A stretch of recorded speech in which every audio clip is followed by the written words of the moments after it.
Selamat pagi pemirsa, saya Irwan Saragi akan menemani Anda dengan beragam informasi terkini, di antaranya 251 pelaku demo anarkis dan 2 pelaku pembakar mobil Polri di Medan ditangkap. Dokter di lapas Tebing Tinggi positif COVID-19. Pemkab dan Polres Batubara salurkan bantuan di 5 desa. Selain cuplikan berita tadi, kami juga akan menghadirkan beragam informasi lainnya. Pemirsa, kita jelang sumut hari ini pagi selengkapnya.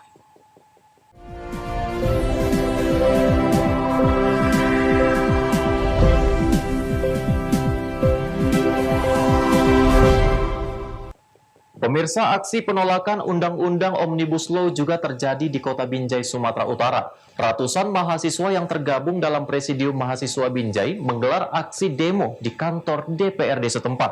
Sayangnya aksi mahasiswa hanya diterima 2 dari 30 anggota DPRD Kota Binjai.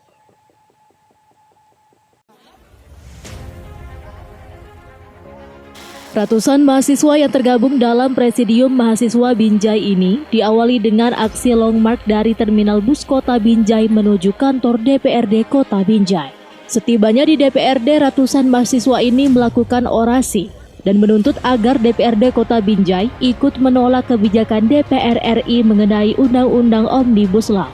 Sebab Undang-Undang Omnibus Law dianggap bisa menyengsarakan rakyat termasuk para buruh.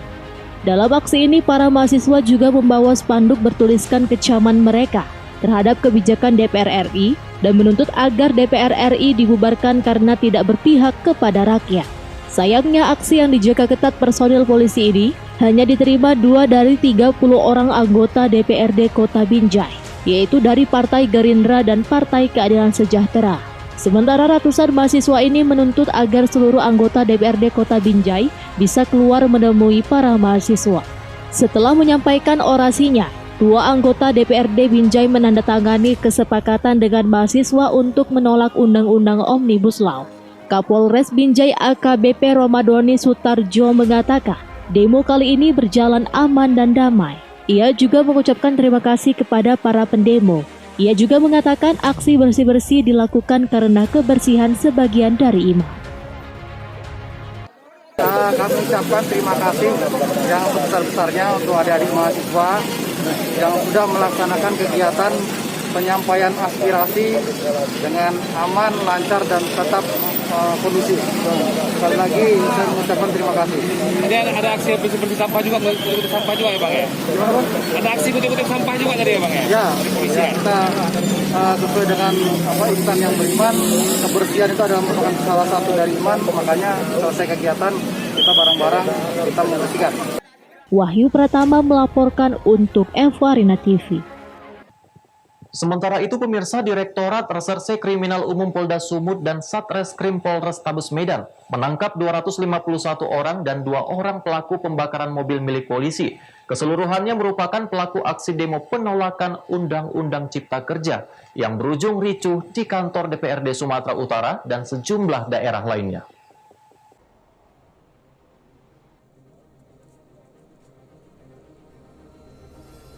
Ratusan mahasiswa yang terlibat aksi anarkis demo penolakan pengesahan Undang-Undang Cipta Kerja hingga terjadi kerusuhan di gedung DPRD Sumatera Utara diamankan petugas Reskrim Polrestabes Medan dan Polda Sumatera Utara pada Jumat dini hari tadi. Penangkapan tersebut dilengkapi dengan dokumentasi yang dimiliki petugas ketika aksi anarkis terjadi. Sementara itu, beberapa orang yang telah diketahui identitasnya masih dalam pengejaran dan dikabarkan telah menghilangkan jejak dalam pelariannya. 2 kendaraan rantis digunakan untuk membawa tersangka yang berhasil ditangkap di sejumlah tempat. Keseluruhannya kemudian digiring petugas ke Mapolrestabes Medan dan Mapolda Sumatera Utara. Direktur Reserse Kriminal Umum Polda Sumatera Utara Kombes Pol Irwan Anwar menjelaskan, penangkapan 253 orang ini dari sejumlah daerah yang melakukan aksi unjuk rasa berakhir ricuh. Menurutnya penangkapan sudah sesuai prosedur dan dilengkapi sejumlah alat bukti dokumentasi. Ia juga menambahkan, dalam insiden pembakaran mobil polisi di Jalan Simpang Meranti Sekip Medan, Dalam hal ini 2 orang juga telah diamankan.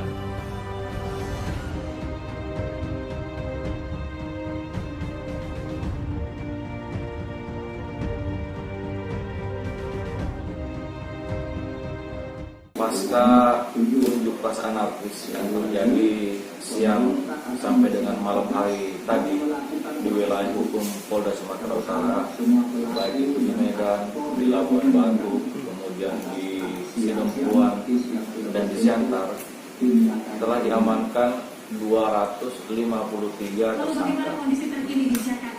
243 saat ini sedang dilakukan pemeriksaan dan pendalaman di Polda Sumatera Utara, khususnya di Direktorat Reserse Kriminal Umum. Dijerat pasal apa mungkin Pak? Dijerat pasal pengerusakan secara bersama-sama, pasal 170, kemudian pasal 214 dan 218 KUHP.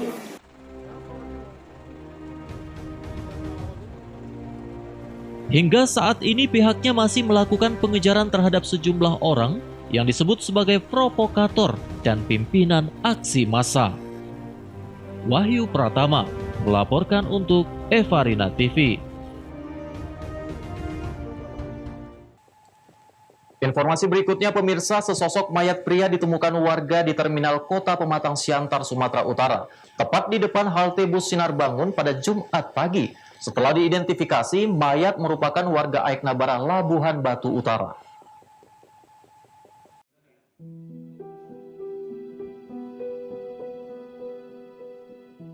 Suasana terminal perluasan Kota Pematang Siantar, Sumatera Utara mendadak heboh setelah salah seorang warga menemukan sesosok mayat pria di depan halte bus Sinar Bangun, Jalan Persatuan, Kelurahan Sukadame, Siantar Utara, sekira pukul 9:30 pagi Jumat kemarin. Temuan mayat yang mengenakan kaos silver celana coklat kemudian dilaporkan ke pihak kepolisian sektor Siantar Utara untuk segera dievakuasi. Karena masih di masa pandemi, pihak kepolisian kemudian berkoordinasi ke tim gugus tugas COVID-19 Kota Pematang Siantar untuk bersama-sama mengevakuasi korban ke kamar jenazah Rumah Sakit Umum Jasamen Saragi. Dari hasil identifikasi pihak kepolisian, korban diketahui bernama Holmes Siboya, 40 tahun, warga Aiknabara, Bilahulu, Kabupaten Labuhan Batu Utara. Kasih Humas Polsek Siantar Utara, Aibtu J. Situmorang menyampaikan, sebelum ditemukan tidak bernyawa, korban diketahui sudah 3 hari berada di halte bus tersebut dengan kondisi kesehatan buruk akibat sesak nafas.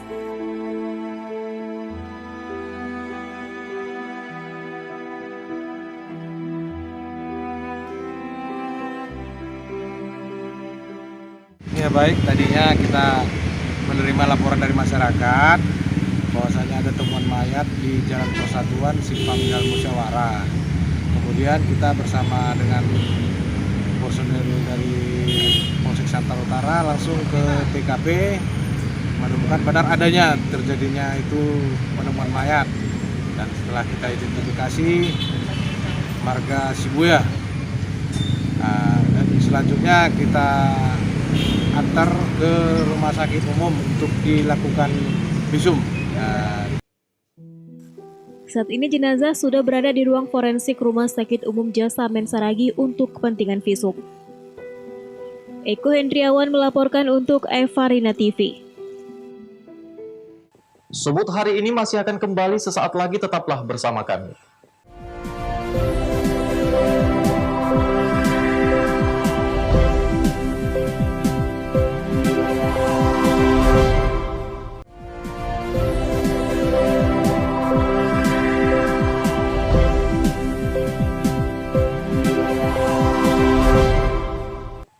Terima kasih Anda masih bersama kami, pemirsa. Salah seorang dokter yang bertugas di Poliklinik Lembaga Permasyarakatan kelas 2B Kota Tebing Tinggi, Sumatera Utara, terkonfirmasi positif COVID-19. Kasus ini menambah daftar panjang tenaga kesehatan yang terpapar COVID-19.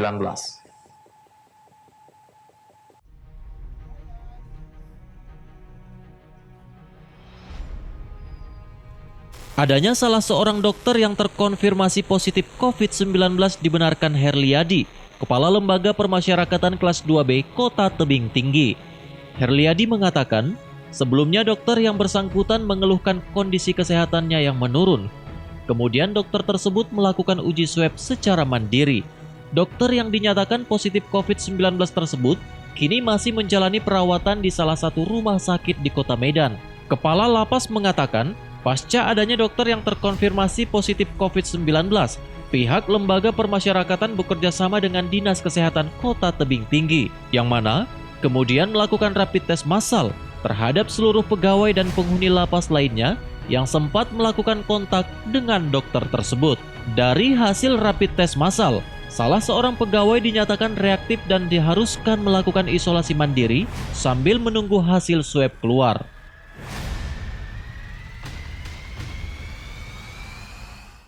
Informasi yang didapat itu memang benar adanya.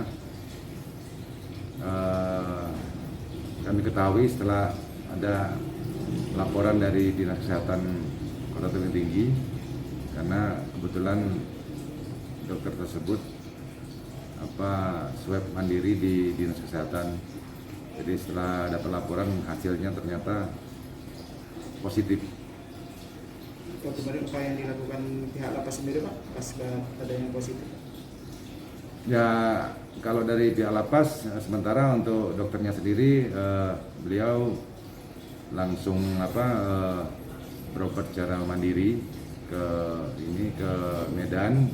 Kemudian setelah pasca laporan itu 1 hari kemudian kami koordinasi dengan Dinas Kesehatan untuk melakukan rapid secara massal untuk seluruh pegawai di lapas sendiri. Hingga kini kasus terkonfirmasi positif COVID-19 di Kota Tebing Tinggi terus bertambah dan sudah mencapai 127 kasus yang didominasi klaster perkantoran dan klaster keluarga. Alex Garingging melaporkan untuk Evarina TV. Selain itu pemirsa, kantor Kejaksaan Negeri Belawan berhasil selamatkan uang sebesar 3 miliar rupiah yang merupakan pengungkapan kasus korupsi proyek pembangunan instalasi pengelolaan air di Medan pada tahun 2012. Seluruh uang kontan tersebut akan dikembalikan ke kas pemerintah Provinsi Sumatera Utara.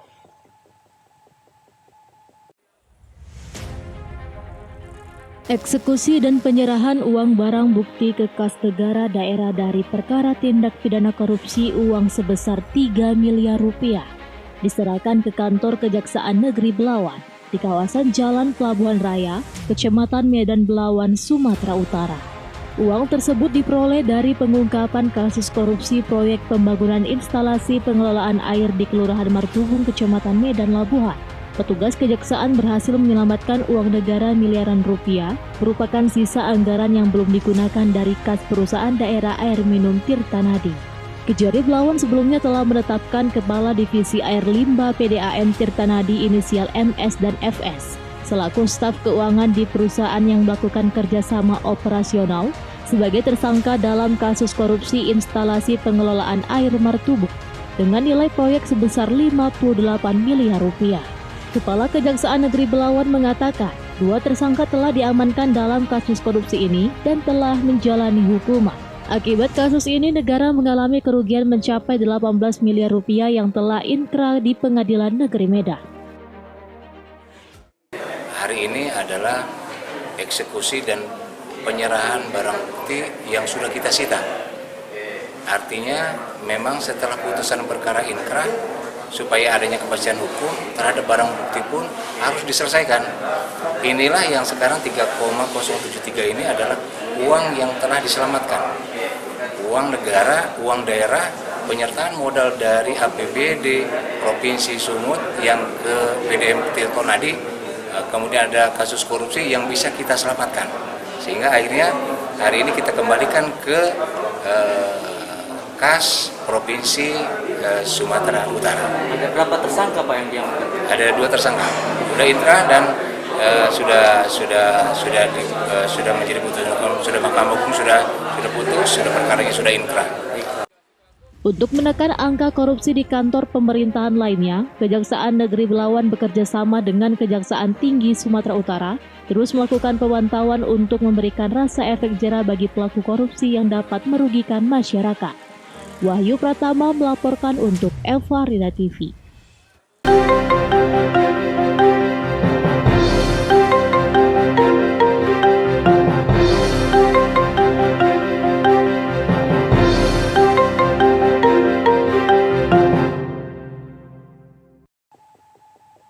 Informasi selanjutnya pemirsa, menjelang pilkada di Kabupaten Pakpak Barat yang akan berlangsung pada 9 Desember mendatang, panitia pemilihan kecamatan melaksanakan rapat pleno terbuka.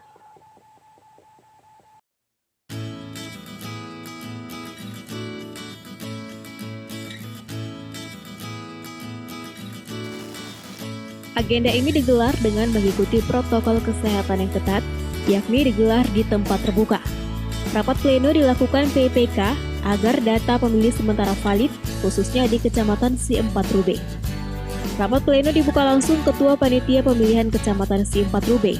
Sementara itu juga dihadiri Ketua Pengawas Kecamatan, serta Ketua PPS yang ada di 6 desa di Kecamatan Si4 Rube, dan utusan dari paslon partai politik. Setelah dikumpulkan data sementara pemilih yang ada di 6 desa di Kecamatan Si4 Rube, Ketua PPK langsung memberikan serah terima berita acara kepada Ketua Pengawas Kecamatan dan tim utusan paslon. Pengawas Kecamatan Citra Boang Manalu mengatakan, kepada penyelenggara atau panitia pilkada di Kecamatan Si4 Rube saling bekerja sama demi melancarkan pilkada di Kabupaten Pakpak Barat. Baik, makasih Pak. Langkah-langkah yang kita lakukan dalam pengawasan data pemilih ini adalah kita telah menyurati PPK untuk melakukan pendataan secara bertanggung jawab, akurat, dengan mengumpulkan bukti-bukti data kependudukan masyarakat. Petro Citra Cibro melaporkan untuk Eva Rina TV.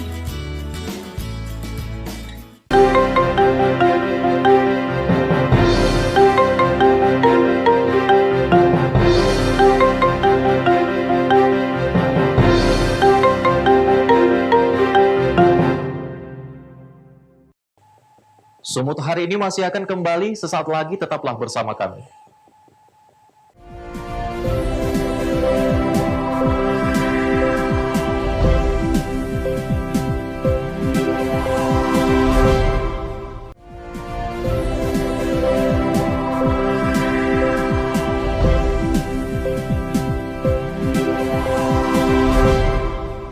Terima kasih Anda masih bersama kami, pemirsa. Kegiatan sedekah Jumat pemerintah Kabupaten Batubara bersama Polres Batubara memberikan ratusan sembako di 5 desa.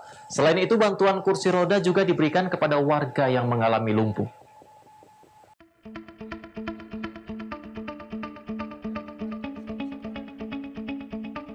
Sebanyak 350 paket sembako diberikan pemerintah Kabupaten Batubara bersama Polres Batubara melalui komunitas sedekah Jumat binaan Kapolres dan Bupati Batubara di 5 desa di 3 kecamatan Kabupaten Batubara, Sumatera Utara. Kegiatan sedekah Jumat yang secara rutin dilakukan dengan berpindah-pindah hingga pelosok desa ini memberi dampak manfaat terhadap warga yang mengalami kesulitan ekonomi di saat pandemi COVID-19. Selain memberikan paket sembako secara door-to-door, KSJ juga memberikan bantuan kursi roda kepada warga yang mengalami lumpuh bertahun-tahun dan memberi bantuan kepada kaum duafa yang mengalami sakit. Ketua Komunitas Sedekah Jumat Kabupaten Batubara Rizal Sareza berharap dengan adanya KSJ, semoga terus dapat membantu warga Batubara, terutama kaum duafa dan anak yatim. Hari ini kita punya 5 agenda. Yang pertama di Kelurahan 50 tadi, yang kedua kita menyerahkan bantuan di Desa Empat Negeri, yang ketiga kita juga di Desa Kuala Gunung, keempat kita Desa Simodong dan Brohol. Nah, bantuan hari ini berupa sembako dan kursi roda. Mudah-mudahan dengan adanya KSJ ini kita bisa membantu masyarakat yang masih kurang berkecukupan. Taufik melaporkan untuk Eva Rina TV.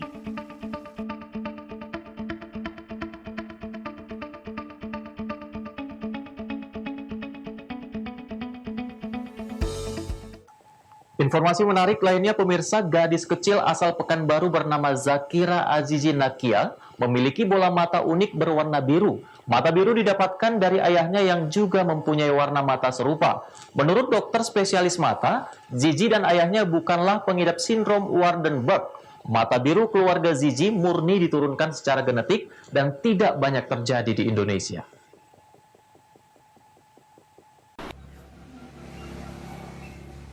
Orang Indonesia identik dengan bola mata bulat berwarna hitam. Namun fenomena langka dialami seorang gadis kecil asal Pekanbaru Riau bernama Zakira Azizi Nakia yang mempunyai bola mata unik dan berbeda dari orang Indonesia kebanyakan. Anak perempuan yang akrab disapa dengan Zizi sekilas memang terlihat sama seperti anak-anak lainnya. Rambutnya hitam dan ikal panjang sebahu, gadis kecil berkulit sawo matang ini dikenal sebagai anak yang pemalu. Tak hanya Zizi, ternyata sang ayah Zulbahri juga mempunyai mata biru. Namun karena faktor usia, warna mata kanannya memudar. Zulbahri mengatakan tak ada penjelasan ilmiah bagaimana mereka bisa mendapatkan mata biru. Menurutnya mata biru adalah faktor keturunan. Ayah dan kakak perempuan Zulbahri juga memiliki warna mata biru. Namun tidak ada saudara lain yang memiliki mata serupa. Zulbahri mengaku dirinya dan anaknya tidak pernah mengalami gangguan pada matanya. Penglihatannya normal seperti orang pada umumnya. Ini kan ada 2 bersaudara, kan kakak 1 perempuan. Yang perempuan biru juga matanya, juga tidak masalah. Sampai sekarang nggak pakai kaca, ada. Masih normal. Berarti menurun ke anak bapak ya, satunya? Ya, sama anak kakak nggak ada. Nah, cuman anak saya yang gini kan keturunan. Berarti dari bayi ya Pak? Ya dari bayi. Kalau untuk pandangan anak bapak sendiri gimana Pak? Kalau dilihat secara enggak masalah dia ada kan. Dia bisa nonton, membaca kan, bermain. Dokter spesialis mata RSUD Arifin Ahmad Pekanbaru, Nofri Suryadi mengatakan, kasus mata biru Zulbahri dan Zizi bukan karena sindrom Waardenburg. Karena sindrom ini selain membuat warna mata berbeda, juga menyebabkan hilangnya pendengaran.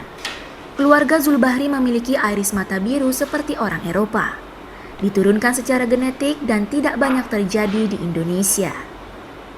Nah, kalau yang di Pekanbaru yang saya lihat kemarin itu di gambarnya ya, itu semuanya normal. Tidak ada kelainan yang lain. Matanya pun juga normal mungkin ya. Akan tetapi warna irisnya aja yang biru. Jadi seperti orang bule ya. Warna itu disebabkan karena pigmen melanin yang ada di irisnya itu sedikit. Nah, ini diturunkan dari secara genetik dari turunannya gitu ya. Nofri menambahkan mata biru diturunkan secara genetik dengan pola pewarisannya bermacam-macam. Ada yang dominan dan resesif. Apabila pola pewarisannya dominan, maka kemungkinan besar iris matanya juga akan berwarna biru. Sedangkan untuk pola pewarisan resesif, mata biru bisa diturunkan bisa juga tidak pada generasi selanjutnya. Dari Pekanbaru Riau, Ervan Setiawan, Kantor Berita Antara mewartakan.